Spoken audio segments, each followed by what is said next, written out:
Bom dia, então, a todos. Estamos começando agora, então, a live do Call ao vivo, toda quinta-feira, meio-dia, né? Iniciamos com um assunto pertinente e do momento, né? Hoje, então, vamos falar sobre patrimônio histórico, tá? A questão da valorização do patrimônio histórico, né, e o contexto, a importância que o patrimônio histórico tem dentro da arquitetura e urbanismo, tá? Que é fundamental também dentro do nosso trabalho, né, da nossa atuação profissional. Tá? Então, eu sou Rodrigo Spinelli, atualmente conselheiro do CAU-RS, falo aqui da cidade de Lajeado, tá? E para a nossa conversa de hoje, nós vamos incluir no bate-papo o nosso amigo Lucas Volpato, que tem uma atuação super intensa, né, relacionada ao patrimônio histórico. Vamos adicionar ele aqui.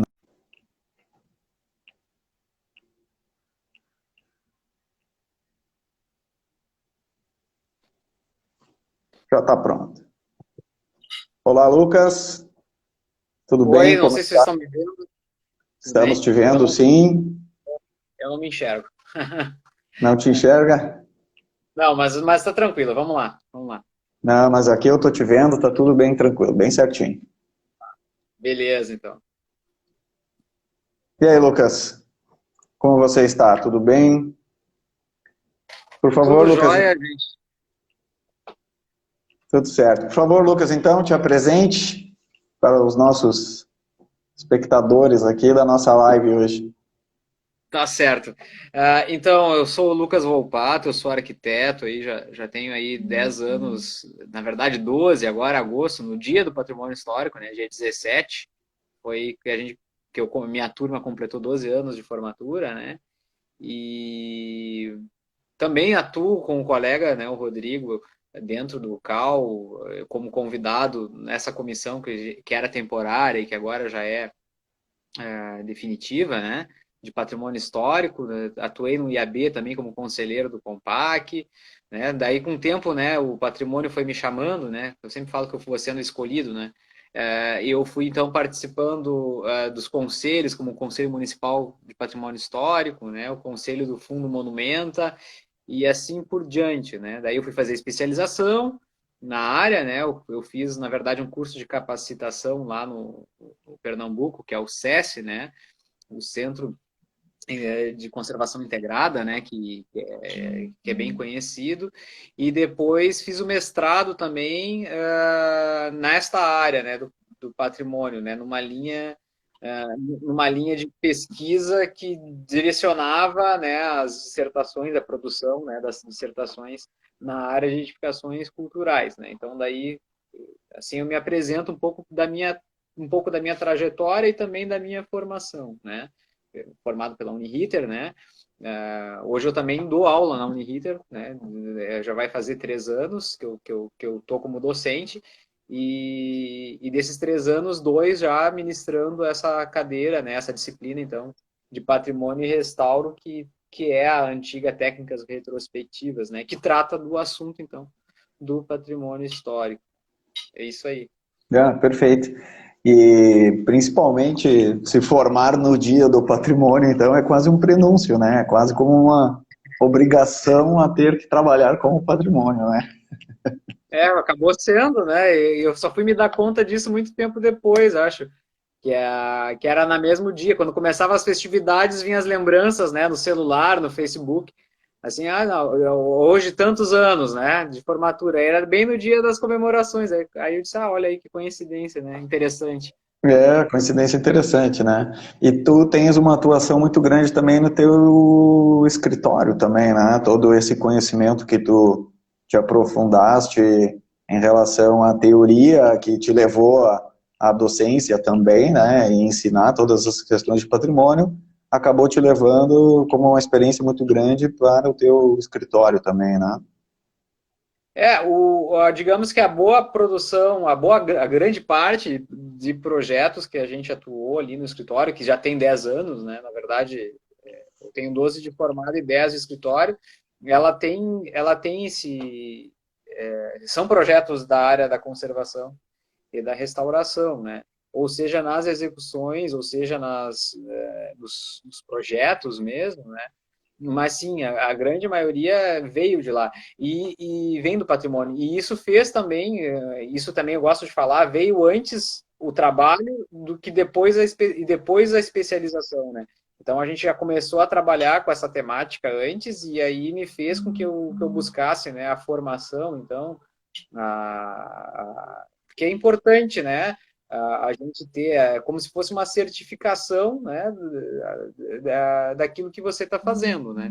Então eu Uhum. recomendo isso também. A especialização ela é importante, né? A capacitação, principalmente, ela é importante para dar esse fundamento teórico, né, daquilo que a gente está executando, né? E é claro que muito dessa prática do escritório, tanto no projeto quanto na execução, isso vai para a sala de aula, né? E acho isso muito bacana porque a gente leva uma realidade prática que ela muitas vezes ela tá diferente da teórica, né? Uhum.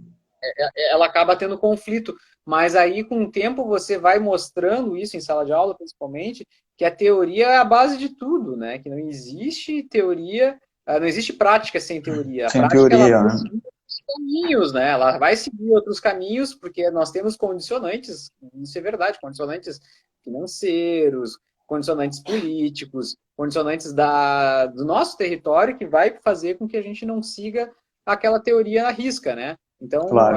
essa vivência, essa experiência, ela é legal por causa disso. Isso eu tento levar para a sala de aula, né? Ou seja, lá onde eu leciono, que é a Uniriter, ou seja, em outros cursos, palestras que a gente apresenta os trabalhos do escritório, que já aconteceu algumas, assim.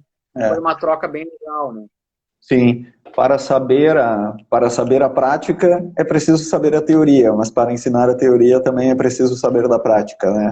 E isso é Verdade. fundamental. E acho que para patrimônio isso se aplica fundamentalmente, né? Quando a gente para e pensa, né, no dia a dia, nos desafios que a gente vai tendo toda vez que a gente trabalha com o patrimônio, né? Também já participei de obras de patrimônio, né, e projetos, né, e a gente vê o quanto esse dia a dia vai nos trazendo cada vez desafios novos, porque o patrimônio nos traz sempre esses desafios, né, descobertas no canteiro de obra cada dia, né.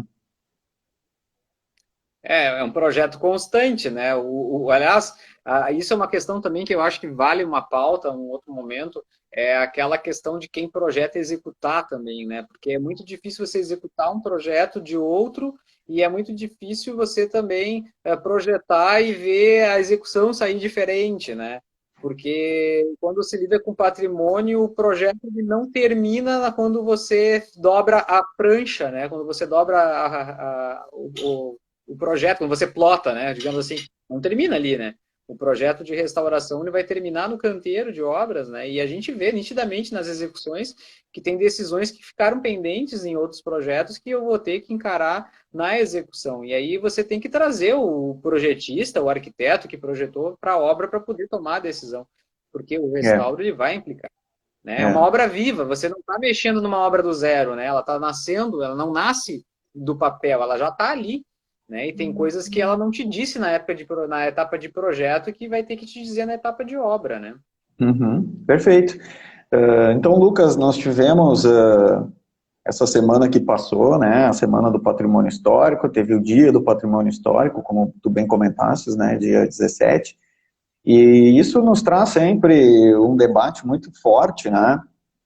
Quando a gente fala do patrimônio em si. Aí, claro, a gente entra na questão do patrimônio material, né? No nosso caso, muito forte, o patrimônio material arquitetônico, né? E isso sempre nos abre o debate em relação a essas questões da valorização do patrimônio, né?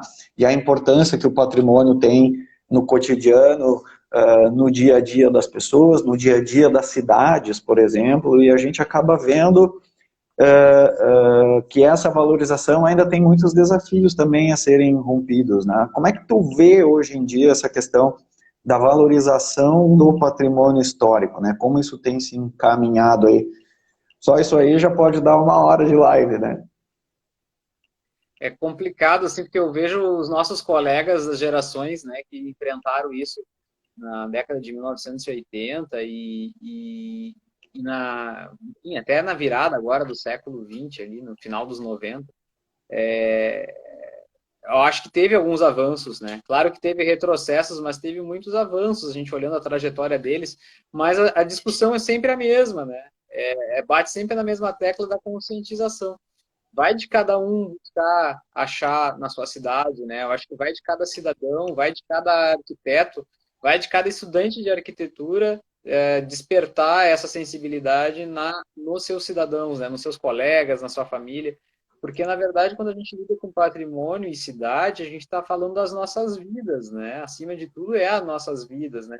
São os lugares que a gente frequenta, são os prédios que a gente enxerga quando está simplesmente andando na rua, andando de bicicleta, de ônibus, de carro, enfim.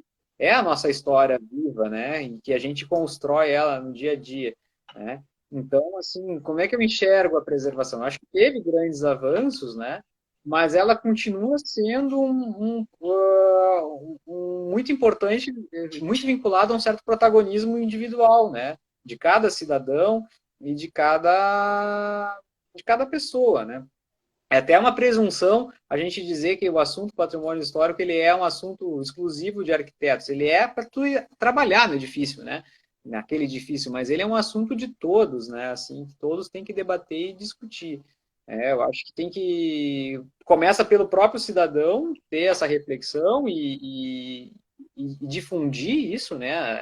A importância da preservação desses prédios históricos, dos ambientes, e não só dos prédios históricos, mas de manifestações, festas, né, aquela questão do imaterial, né, mas também da política, né. Eu acho que essa sensibilidade parte do cidadão, ela tem que passar para os gestores públicos, né, e aí está a nossa atuação como arquiteto, né, na defesa de áreas de interesse cultural, no plano diretor, na construção de inventários, né, de listas, né, que vai fazer, então, o elenco do que é aquilo que a gente quer preservar, né, seja nas manifestações culturais, seja também em edificações históricas, né, então, nas duas esferas, né, na tangente, naquilo que a gente toca e naquilo que a gente não toca, né, no material e no material. Então, eu acho que a preservação, ela vai ter sucesso, e ela já está tendo sucesso em muitos casos, por causa dessa conscientização, né, dessa educação patrimonial. As escolas têm que estarem sensíveis para ter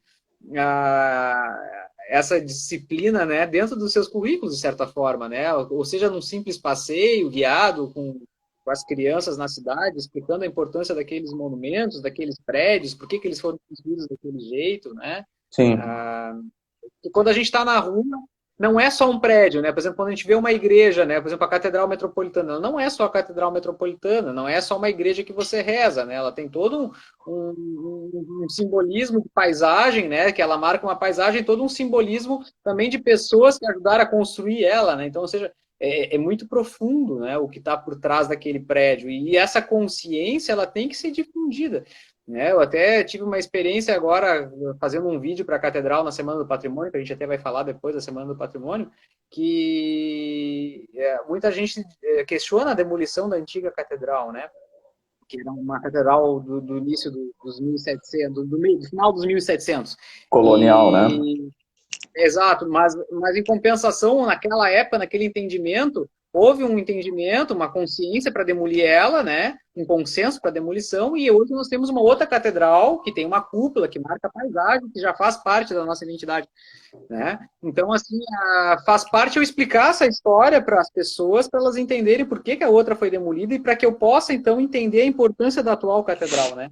Então, tudo passa por esse processo, né? Um processo de entendimento. No momento que você entende, você se sensibiliza, entende a importância dessa matéria, né? Dessa temática, e aí, através disso, você difunde para outras pessoas, elas vão entender Sim. também, e aí aquilo faz sentido, né? Aquele discurso vai fazer sentido. E a importância da catedral a gente acaba trazendo ainda também as questões até dos próprios projetos que foram apresentados, né? Teve o projeto original do Corona, né? E aí acaba trazendo toda uma questão também em relação a esse debate, né? E veja bem, a catedral é só um exemplo para a gente ilustrar o que eu estou falando, porque isso serve para qualquer outra coisa, né? Serve para uma antiga indústria, serve para uma ponte, serve para uma praça, para um bairro inteiro, né? Eu acho que isso tudo existe várias instâncias, né? Que vai instâncias e valores, né? Que vai então trazendo, né? Essa importância e essa dimensão de É, preservação é, e de pertencimento, né, também. claro, claro. Dentro dessa questão que tu comentou, né, então da valorização do patrimônio, existem essas questões das ferramentas, né, das possibilidades que a gente tem, então, e do que a gente pode utilizar para que o patrimônio realmente venha a ser valorizado. Tu já colocou uma questão importante, fundamental, quando tu cita das crianças, apresentar para as crianças, né, uma questão da educação patrimonial, né, e de como isso realmente deve ser ampliado dentro talvez até tanto da rede pública quanto da rede privada de ensino, né, fundamental. E aí, dentro dessas questões, quais as outras ainda ferramentas que a gente tem, né, e que a gente pode, os encaminhamentos que a gente consegue dar para fazer e ampliar essa valorização toda, né? Só quero fazer um lembrete para quem está nos ouvindo, pode enviar as perguntas, tá? Aqui pelo chat da nossa live, e aí o pessoal da assessoria vai passando para nós as perguntas e a gente vai respondendo. Tá, só por favor, repete para mim a que tu perguntaste aí, porque acabei me perdendo lendo as Sim, perguntas sim. ali. Achando... Não, dentro dessas questões das ferramentas, né, patrimoniais, né, Sim, tu falaste da questão do ensino, né, o da fundamental. educação, do ensino. Eu acho sim. Eu acho, falando agora, nós estamos falando pelo conselho aqui agora, né? Assim, eu acho que quem se forma arquiteto, ele tem essa devolutiva social, né? Eu acho que nós somos profissionais que têm essa disciplina na faculdade, né? E que a gente aprende sobre a história da arquitetura e tudo mais. Então, acho que nós temos essa devolutiva aí obrigatória, né? De levar isso para as pessoas, de sensibilizar de fato. Isso daí eu acho que não resta dúvida, né? Mas isso não é o suficiente, né? Eu volto a dizer, eu acho que tem que ser uma ação coletiva, com vontade política e também com vontade individual, né? Eu acho que de cada professor na sua escola querer trazer esse assunto, né? Cada guia de turismo que vai fazer uma visita guiada na sua cidade, trazer isso também para aquele público que está ali conhecendo a cidade, trazer a informação correta, né? E difundir. Eu acho que a difusão é tudo, né? Eu acho que é aquela velha história que já se falava, né? O Curtis, né? Que é um dos nossos pioneiros aí da preservação, ele falava que só se ama aquilo que se conhece, né? Então é exatamente isso. Como é que você vai gostar, valorizar e se sentir parte daquilo se você não ama aquilo, né? Então, acho que é mais ou menos essa a equação, assim, que pode levar a um bom resultado, né? É claro que a gente não tem a certeza dos resultados, mas a gente já sabe que pela trajetória do patrimônio, que não vem de agora, no Brasil vem desde 1930, né? Quando foi fundado o IFAM em 36, e vinha de antes já com algumas ações, né? A gente já tem estudos disso, mas isso daí é realmente uma construção, é uma construção coletiva, de pertencimento. Para eu me engajar na causa, eu tenho que me sentir parte dela, senão eu não me engajo, né? Não Sim, faço. Não adianta ter instrumentos se esses instrumentos não me servem, né? Eles têm que servir, né? Para eu poder usar eles, né? perfeito. O João Fornari comentou, né, que quem assina a execução e ter uma construtora ou só acompanha a obra, cobram o projeto, assinam a execução também, mas só fazem um acompanhamento. Aí, no fim, quem manda são os pedreiros, que executam a obra sem ter nenhuma empresa.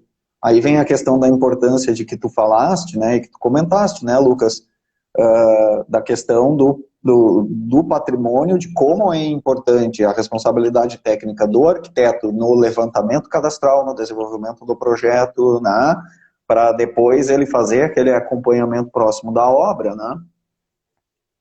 Eu acho que assim já começa errado a situação que o João coloca ali, né? Quando tu é responsável técnico, tu tem que estar na obra. né? Que não pode deixar o pedreiro, né? Eu acho que eu sempre falo que o arquiteto é o maestro que vai reger aquela orquestra que é a obra, né? O pedreiro, ele tem o operário da obra, ele é fundamental, desde que ele faça o seu trabalho bem feito, né?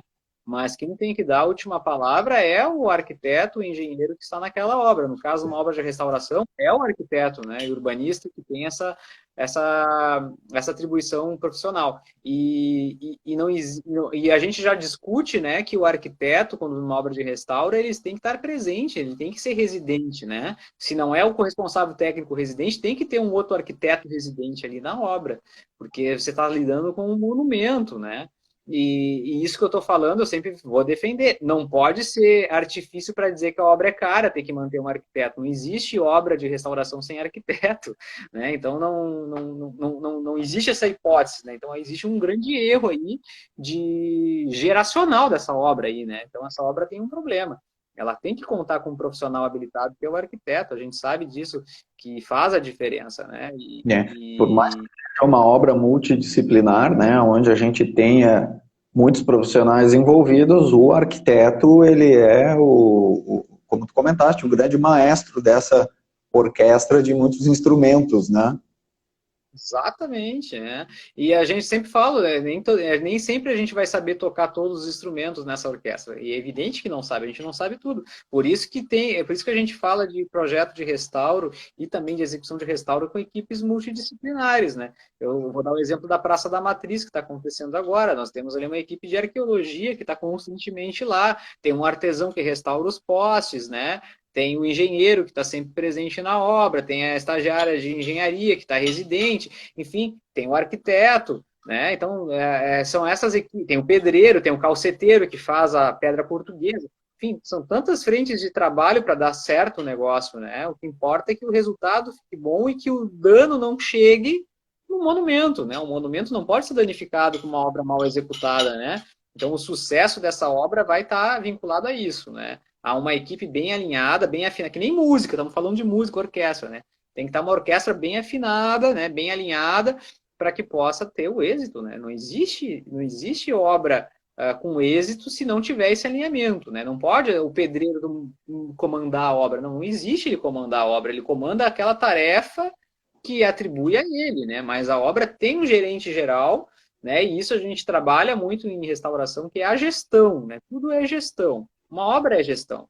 Se ela Sim. for passar por uma gestão, um mau planejamento, né, cronograma mal feito, uma fiscalização negligente, uma fiscalização que vale tanto da própria empresa quanto da fiscalização municipal, estadual ou federal que faz a fiscalização daquele bem tombado, né? Então é um conjunto que tem que estar alinhado e afinado, né? Não pode ter alguma peça dessas não funcionando que vai dar problema, né? Tem que estar tudo Aplicação certinho, de um né? método, né? Tem que ter uma metodologia de trabalho, né? Perfeito, como é qualquer obra, né? Como é A qualquer diferença é que quando você fala com um objeto de restauração, um projeto de um monumento, esse monumento tem essa responsabilidade, né, de que ele não pertence só àquela empresa, a um único proprietário. Quando a gente fala de patrimônio, a gente fala de uma certa coletividade, né? Ele é pátrio, ele é de todos. Então, assim, a tua responsabilidade sobre aquela obra ela é maior, ela não cai somente sobre a tua RRT, né, teu registro de responsabilidade técnica, ou sobre aquele proprietário, se é o caso uma obra privada, né, ele recai sobre toda uma sociedade, né, que tem aquele objeto como monumento, como importante para a sua identidade, e, enfim, é um trabalho delicado, né, então, assim, respondendo a resposta do João que coloca ali isso, mas é bastante comum isso não acontecer da forma que eu estou dizendo, né? Claro. Mas eu acho que cabe a nós sermos fiscais disso e exigir que as coisas funcionem da forma correta. Claro. Recebemos uma pergunta aqui também, se nessa questão do próprio restauro, né? E a gente comentou das multiprofissões, né? Essa multidisciplinaridade que tem, tá? Como é que tá para encontrar especialistas em determinadas áreas também, questão de artesãos, especialistas em azulejos, né? Tá muito complexo encontrar uma mão de obra adequada, especializada hoje, Lucas? Claro que isso é um tema que sempre se fala, né? Acho que desde que se entende a restauração como uma prática de obra, sempre se discute isso. Por quê? Porque não existe continuidade, né? No momento que não se enxergar a obra de restauração como uma obra de mercado, o que eu quero dizer com isso, né? Em que ela seja rentável, né? Dificilmente vai ter essa abundância de profissionais. Por exemplo, um calço de pedra portuguesa, né? Sendo que vai faltar trabalho para ele depois que ele tiver formado, né? Ele não vai conseguir continuar exercendo sua profissão. Daí ele acaba indo para outra área, evidentemente, né? E aí ele vai perder a prática, né? Que é a prática que faz você se tornar um bom profissional, né? Você está ali executando a obra, né? Então, realmente, a gente tem dificuldade para encontrar, né? Restauro com azulejos, existem algumas pessoas que fazem, existem lá na Bahia. Aí você tem que contar. Aqui no Rio Grande do Sul tem pouco azulejo, aí você tem que trazer, tem que importar o profissional para cá. Aí o profissional, claro que vai sair caro trazer ele aqui, você tem que conseguir hospedar ele, né? Tem que trazer ele de não sei por 500 quilômetros de distância. Isso tudo vai encarecendo. Então, claro, existe sim uma falta de mão de obra. Agora, por outro lado, existe mercado crescendo para isso, se a gente souber valorizar, e existe formação. A gente sabe que Pelotas tem agora, né? Já faz um tempo, na verdade, a graduação em técnico de a graduação em conservador e restaurador, né, que te habilita para trabalhar com essas peças, né, com esses bens integrados, né? Então, assim, eu tive possibilidade de trabalhar já com alguns pelotenses, né? Então, eles têm a técnica, eles têm a teoria, têm alguma prática, né? O que a gente tem que dar é espaço, a gente tem a consciência que se aquele edifício tem um bem integrado desses, né? Seja uma calçada portuguesa, seja um painel de azulejos, é dar espaço para eles entrarem na obra e executarem seus trabalhos, né? Que daí eles vão ter mercado, esse pessoal, então eles vão ter da onde se sustentar com o seu próprio trabalho. Porque não, volto a dizer, não adianta você formar um especialista em calçada portuguesa, sendo que quando tiver que fazer um reparo numa calçada portuguesa ali na rua, na praça da Alfândega, a prefeitura vai chamar qualquer pessoa para colocar ali as pedras de qualquer jeito, né? Eu tenho que chamar esse calceteiro. Sim, tem que existir a valorização como um todo ali, né? Dentro da. Deu uma pequena falha na tua conexão, Lucas. Mas deixa eu ver se por acaso. Não, mas agora voltou? Uhum, uhum. Ah, tá. É que cai a minha internet aqui, é um absurdo. Não, tranquilo. Mas é isso, né? Tu tem que ter o projeto adequado com o profissional adequado também que vai fazer essa execução, né? Então, bom que tem esse mercado. A Marli Marcon, ela mandou um comentário aqui dentro dessas questões da valorização do patrimônio, né? Os programas culturais como o Viva o Centro a Pé, que são fundamentais, né, para o conhecimento e valorização desse patrimônio público, né? Então, fundamental também esse engajamento, né, a partir de elementos e ferramentas educacionais, né? Vamos pegar o exemplo ali do próprio, a própria a caminhada da perda, né, que nós desenvolvemos dentro do Conselho de Arquitetura, né? Como é que tu vê a questão dessa atuação da caminhada da perda também, o engajamento, né, que foi mesmo surpreendente, apesar da caminhada da perda ser quase como uma valorização às avessas, né, ao contrário, né, mostrando o que realmente se perdeu no nosso dia a dia e que a gente não tem mais a presença dentro da cidade. Eu acho que elas sempre se somam, né? Elas nunca sobrepõem a outra. É engraçado até que as duas ações, a Caminhada da Perda e o Vivo Centro-Pé, que foram citadas aqui, as duas estão concorrendo, né? O prêmio Rodrigo do IFAM, né? Esse que premia ações culturais. Rodrigo Mendes. E aí, mas eu acho que assim, acho que toda essa ação ela tem que somar. Eu acho que existe na cidade, alguém falou do Vivo Centro-Pé aqui, mas existe muitas ações na cidade, né? O Centro Histórico Cultural da Santa Casa faz as suas ações, né, dentro do cemitério da Santa Casa, dentro do Centro Histórico Cultural. Existe o Free Walk Poa, Tour Poa, que faz uma visita guiada para os lugares históricos. existe aquela das lendas urbanas, né? O Vivo Centro-Pé é bem pioneiro, né? Ele vem inspirado num programa de São Paulo, né? Porque o centro foi revitalizado há 20 anos atrás e, de fato, houve um resultado muito legal, porque gerou até uma bibliografia isso no final, né? Foi lançado há 2 anos atrás, em que mostra, então, os êxitos, né? O êxito desses programas que trazem as pessoas para os lugares que são consagrados, determinados como lugares de memória, de patrimônio histórico, né? E isso repercutiu muito bem. A gente vê que as pessoas frequentam com muita alegria, com muita vontade esses lugares, esses eventos, né? Eu acho que eles têm que ser multiplicados, né? Eles têm que ser somados e multiplicados, porque eu acho que quanto mais entidades fizerem eventos desses, público vai ter. Isso está relacionado diretamente com a educação patrimonial, né? Tu levar as pessoas para conhecer, levar as pessoas para vivenciar esses lugares. Claro que hoje no mundo que a gente está vivendo, né, de quarentena, já não consegue se fazer isso. A gente está usando até artifícios virtuais para fazer isso. O Vivo Centro-Pé fez umas 2 edições virtuais esse ano, né, já. Mas que seja a maneira que se encontra, que aproxime as pessoas desses lugares, ela é muito positiva, né?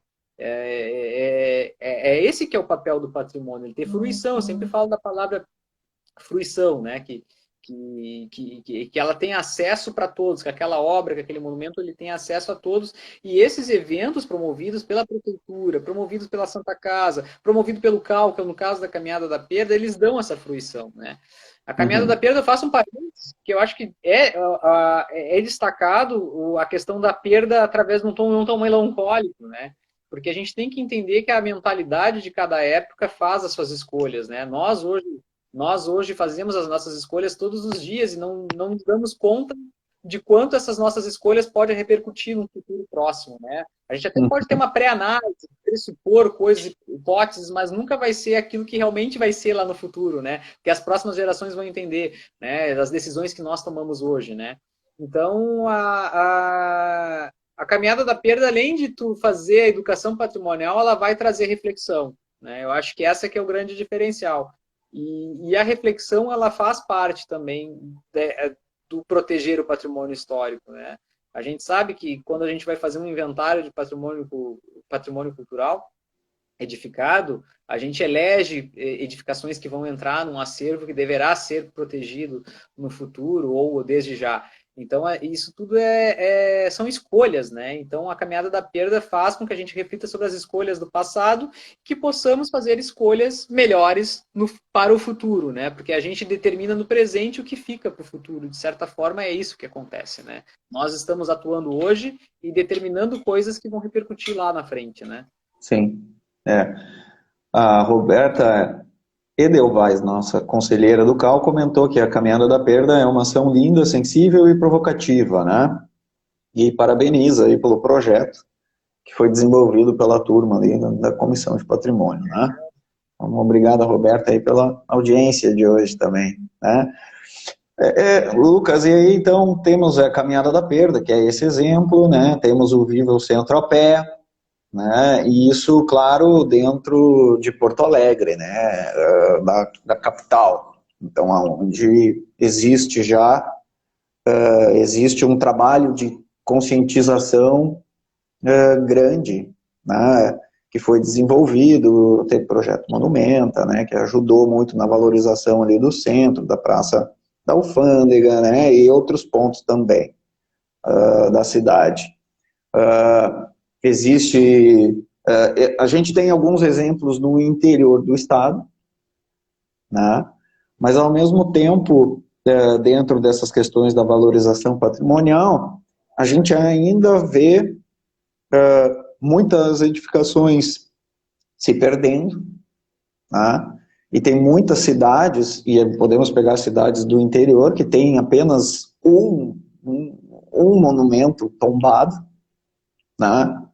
E que existe um conceito onde o progresso vem a partir da demolição, né? Mas aí grande parte da população depois também, quando vê sendo demolido ou vê a demolição, acaba lamentando a perda depois e dizendo, a cidade mudou, né? a cidade está mudando e estamos perdendo o que existia, né? Como é que tu vê esse movimento dessas cidades menores e como isso poderia também ser modificado, né? Dentro dessa ideia das próprias ferramentas, da valorização do patrimônio, né? Como é que faz para mudar? Ela é fundamental, volto a falar, eu acho que parte da política e de cada cidadão, né? Porque assim, cada cidadão de cada cidade pequena vai saber o que que é importante, o que que é de fato uma memória dentro da sua cidade, né? É difícil, por exemplo, assim, uma pessoa de fora que não tem conhecimento do que aconteceu naquela cidade, no histórico daquela cidade, chegar lá determinando o que que é importante para aquela cidade, né? É as próprias pessoas daquela cidade que têm que ter essa consciência e se precisar da ajuda de algum profissional para poder, de fato, chancelar, né, dizer de fato, olha, aquilo ali é histórico, aquilo ali é patrimônio, aquilo ali é relevante, aí sim buscar ajuda, né, do município, dos gestores, né, e de alguma forma fazer essa proteção acontecer. Porque tem coisas nessas cidades que estão preservadas simplesmente porque estão lá, né? Elas não estão preservadas porque alguém determinou que elas deveriam ser preservadas, elas estão preservadas porque, por acaso, né? Elas estão lá e é isso, né?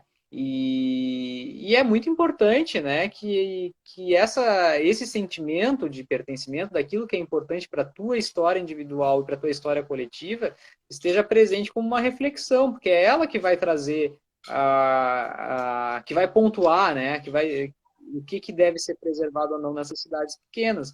Às vezes é uma simples praça que representa um monte para aquela cidade, porque as pessoas se encontravam ali depois da missa, ou que simplesmente ali foi fundada a cidade. Quantas histórias não tem ali, né? É que é difícil, a gente lida com, nós no Rio Grande do Sul lidamos com um estado muito recente, né? É uma história, um estado muito jovem, né? Eu sempre falo que Porto Alegre é muito jovem, Porto Alegre tem 250 anos, e vai fazer 250 anos, não tem, vai fazer em 2022. É uma cidade nova. E essa discussão do que preservar patrimônio histórico, ela não é recente, né? Mas ela é proporcional a essa história. Então, um município mais novo, que recém se emancipou, por exemplo, o que é relevante para aquele município? Vai ter coisa, certamente, né?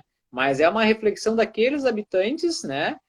Identificar o que é relevante para eles, para ser relevante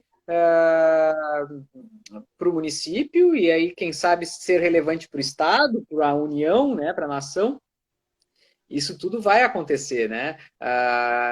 Vai depender da avaliação, né? De para quem é importante. É importante só para aqueles cidadãos, para duas pessoas, né? 3, 4, uma cidade, né? Então, mas isso vai partir de cada cidade. É difícil uma pessoa de fora chegar lá e chegar apontando, ó, isso é importante, salvem, guardem, porque ele é importante, mas para aquela cidade pode ser que não seja, né?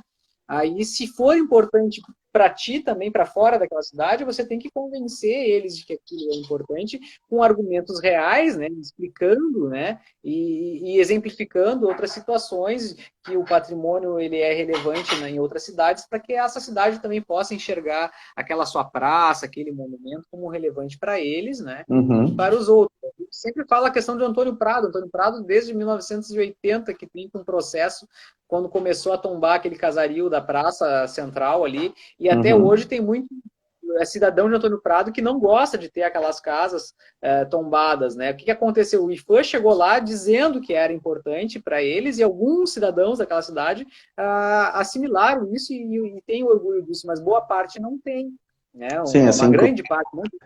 bem como Santa Teresa, né? Santa Teresa tem a questão do próprio centro histórico ali, onde é muito bonito e está todo tombado também, mas o IFAM lá tombou a paisagem também, né? Não foi só uma questão das próprias edificações, né? É um contexto tão grande das edificações com a paisagem, né? E aí isso criou um regramento de plano diretor muito interessante para a cidade de Santa Teresa também, né?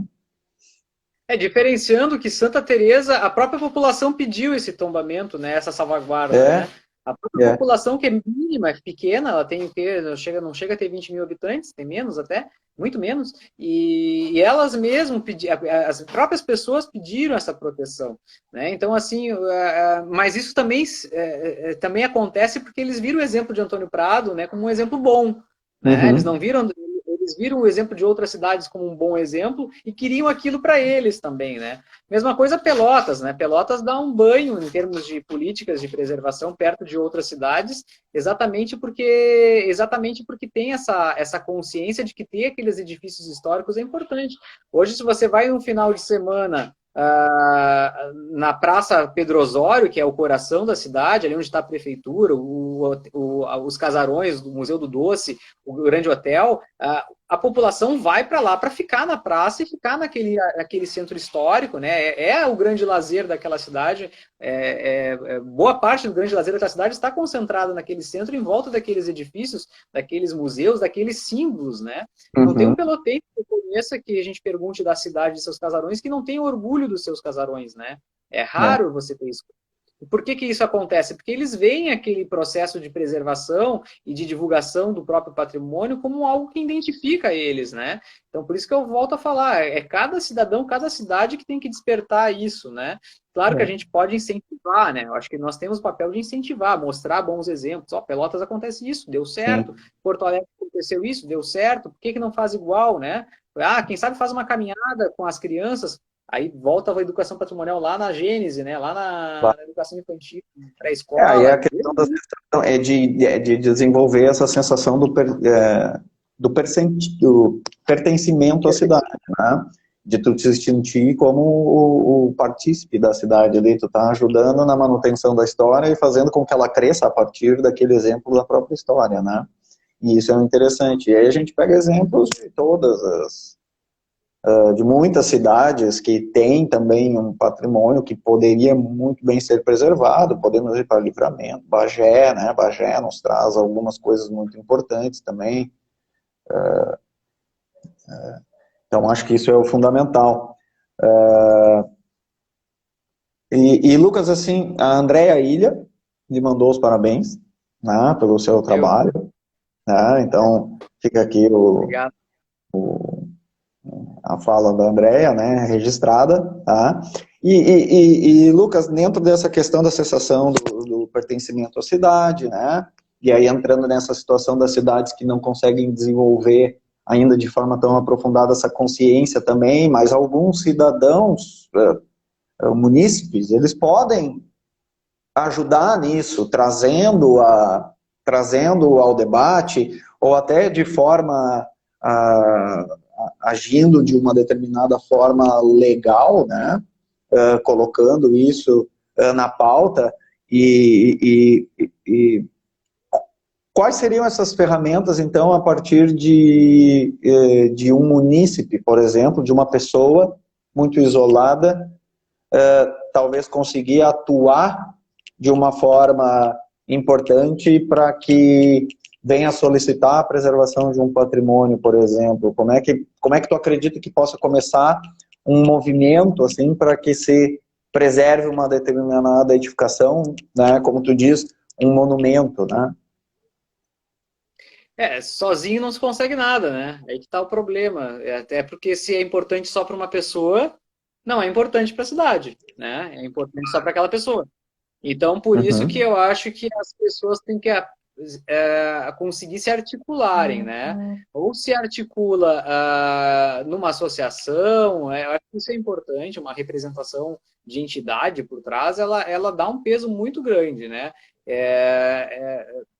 Tem que ser coletivo. Então, por isso que assim, não é a vontade de uma única pessoa, é a vontade de duas, três, quatro, cinco pessoas que têm que se unir e, Sim. através de um movimento, uma associação, ou simplesmente essas cinco pessoas chegar lá no município, né, e na Secretaria de Cultura, porque o patrimônio está dentro da cultura, e alertar, olha, acho que nós temos um objeto relevante, nós temos aqui um monumento, né, que é importante para nós, a gente acha que é importante para a cidade, né?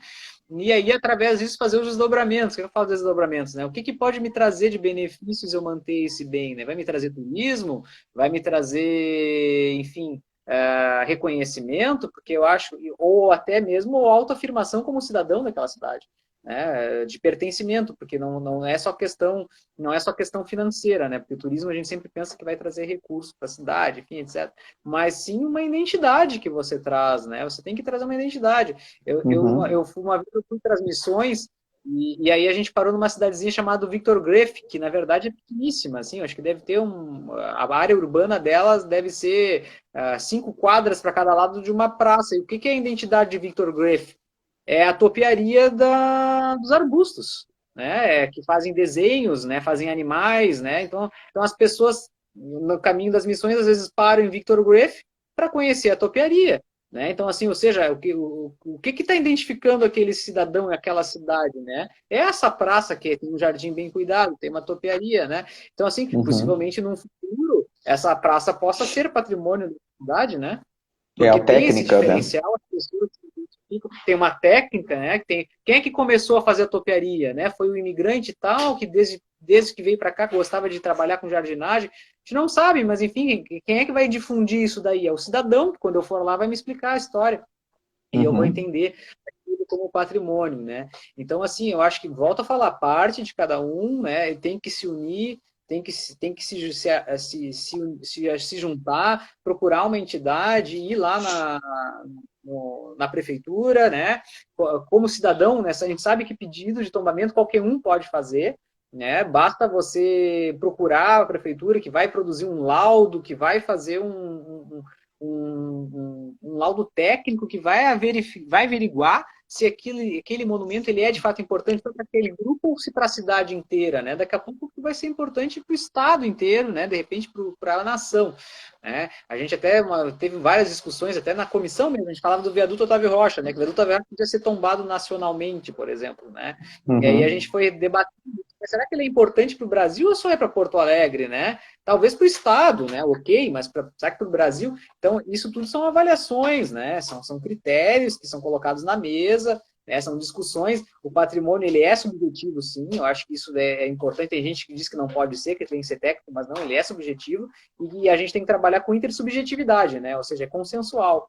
Né? Aquilo tem que ser bom para mais de um, é coletivo. Né? E aí, a partir desse esforço que vai se trabalhar com políticas de salvaguarda, né? De proteção disso, né?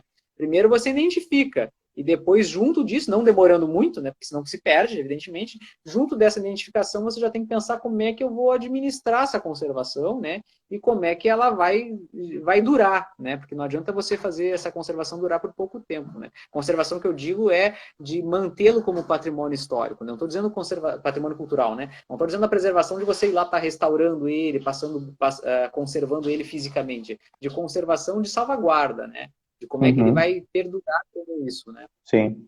É. É muito interessante. Bastante gente falando da questão da educação patrimonial, né? Teve uma fala que passou o nome da pessoa e colocou, mas disse que a educação patrimonial é um sonho, né? E é um A sonho Patrícia. realmente. É, a Patrícia, isso, né? Roberta colocou a questão da educação novamente, né? Do ensino patrimonial já na educação básica, né? Questões essenciais, tá? Fala da Andréa Ilha, que apareceu novamente para você, ele elogiando, né? Pelo seu trabalho. E, Lucas, uma questão importante, assim, quando a gente fala muito da salvaguarda, né? Temos edificações que são já tombadas, que passaram por restauro, né? Mas a gente tem também, muito importante, a questão da preservação do patrimônio histórico, da valorização do patrimônio histórico, na questão da manutenção, né? Da, da, Sim. da permanência da edificação, da sua conservação já como patrimônio histórico, né? Pelas tuas andanças aí pelo nosso estado também, né? Pelos debates que tu participa, como é que tu tem visto essa situação? Eu vou te dizer que o Rio Grande do Sul, pela troca que eu tenho de outros colegas, até da própria especialização e agora da experiência que a gente teve ali na comissão temporária de patrimônio histórico, a gente nota que o Rio Grande do Sul tem ações bastante concretas de preservação. Por mais que a gente pense que não, que a gente perca, que a gente está perdendo cada vez mais coisas, eu acho que nós temos sim uma preocupação muito grande, né? E até mesmo até mesmo um certo continuismo daqueles pioneiros que começaram essa, essa luta, né? Da preservação. E eu acho assim, eu volto a falar na vontade política, né? Eu acho que se nos darem abertura política para poder atuar, a preservação ela vai ser mais fácil, né? O que é mais fácil que eu digo? Com mais instrumentos, né? E aí, com isso, a gente vai trabalhar com incentivos para proprietários, né? Que vão poder conservar seus edifícios através de incentivos, porque o patrimônio de certa, ele não tira a propriedade desse bem, evidentemente, mas ele compartilha ela no momento que ele vira com fruição para todos, né? Então, tem que pensar nessas políticas, né? E vou dar um exemplo muito claro, assim, vai fazer 2 anos que a gente vive a história essa do Dia Estadual do Patrimônio Histórico. Uhum. Tu vê cada vez mais gente usufruindo desse Dia do Patrimônio Histórico na segunda edição, mesmo sendo virtual, você vê o pessoal compartilhando nas redes sociais, né, mais entidades participando, né? O que foi isso? Foi uma vontade política, não foi? Assim, vem de uma experiência que já veio de Pelotas, que fez o Dia Estadual do Patrimônio, inspirado no Dia Nacional do Patrimônio que existe lá no Uruguai, né? Tem o Dia do Patrimônio no Uruguai, em que eles fecham todas os museus, quer dizer, fecham ou não, eles abrem todos os museus para que as pessoas possam entrar, ter fruição, conhecer. Pelotas fez o mesmo e agora o Estado também está fazendo o mesmo e botou em decreto de lei o dia estadual, né? E isso daí talvez a gente espera que fique para sempre, porque é um momento que você volta os olhos para o patrimônio histórico. Assim como em 1990 foi feita a questão da ecologia, Eco Rio 92, né? Então, começou a se falar de reciclagem, eu sempre dou esse exemplo, principalmente em sala de aula, né? Assim, a minha geração, a nossa, né, Rodrigo, a gente já se criou na escola aprendendo a reciclar lixo. Hoje a gente sabe que a grande maioria dos lares, né, pelo menos das nossas cidades, tem 2 lixeiras, uma para separar lixo seco e outra do orgânico.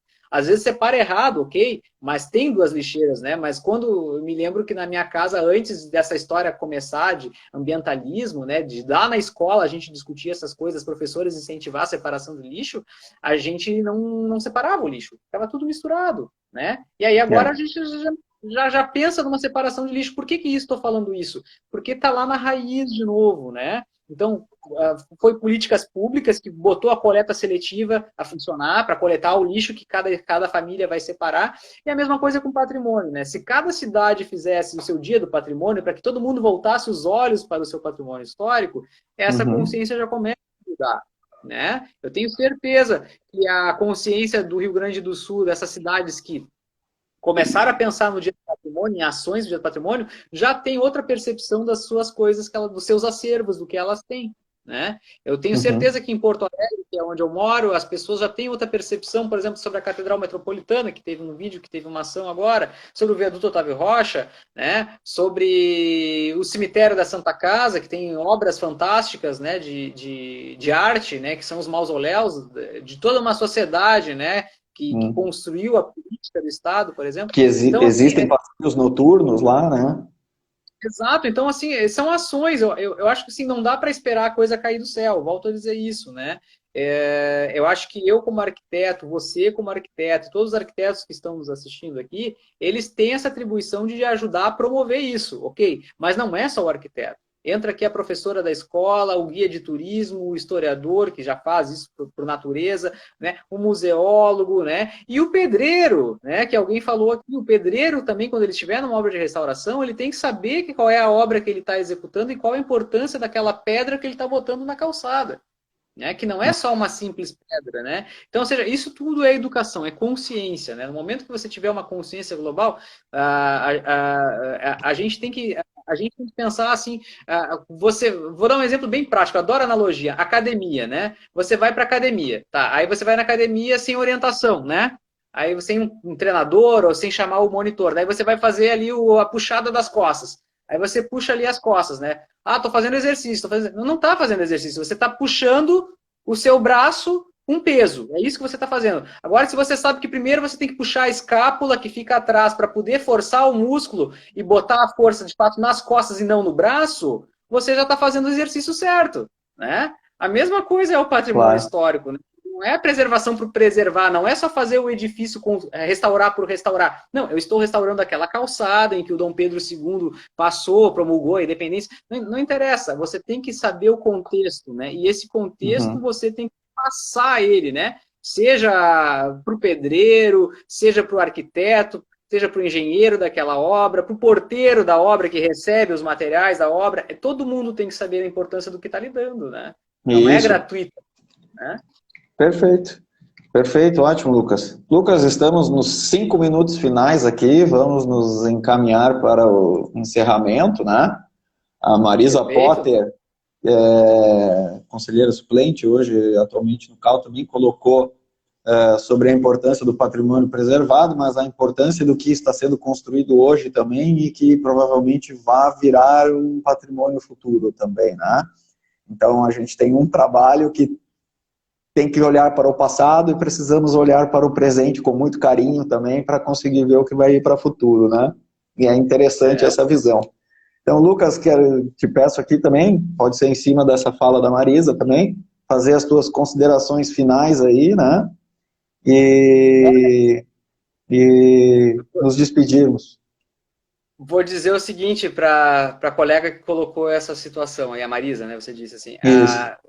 1800, não me lembro a data certa, mas já em 1800 e pouco, o John Ruskin, que é um dos teóricos da restauração, que nós estudamos na parte de patrimônio e restauro, técnica retrospectiva, ele não era arquiteto, e sim um crítico de arte literário, enfim, ele dizia que nós, arquitetos, tínhamos uma responsabilidade muito grande, né, de que estava produzindo no presente, porque isso seria o legado do passado, né? Então, eu acho que isso responde tudo, né? Então, sejamos bons profissionais. Sejamos bons profissionais que nós vamos deixar um bom legado. Não precisa, é só fazer direitinho o que a gente tem que fazer, né? Daí tudo vai seguir e vamos produzir um bom legado para todo mundo. Já me despedindo, então, agradeço a oportunidade do CAL, né? Acho que a gente tem que discutir isso sempre, né? Difundir isso para outras áreas além da arquitetura e que possamos todos nós sermos parceiros nisso daí, né? Nós temos que estar unidos, né? Porque não se faz nada sozinho. E quando se fala de patrimônio, a situação é a seguinte, não é importante para um só, é importante para todos. Então, a gente tem que trabalhar em coletivo também, né? Todas as áreas possíveis para uma única causa. Porque é uma causa. Não dá para dizer que não é, né? É uma causa, né? Tá bom, pessoal? Perfeito. Lucas, te agradeço muito, então, a tua participação. Muito obrigado a todos que assistiram a nossa live de hoje da valorização, patrimônio histórico. Agradeço muito a participação de todos e aos questionamentos, tá? Fica o grande abraço aí para todos, então, e até a próxima semana. Valeu. Obrigado. Tchau. Até mais. Tchau, tchau.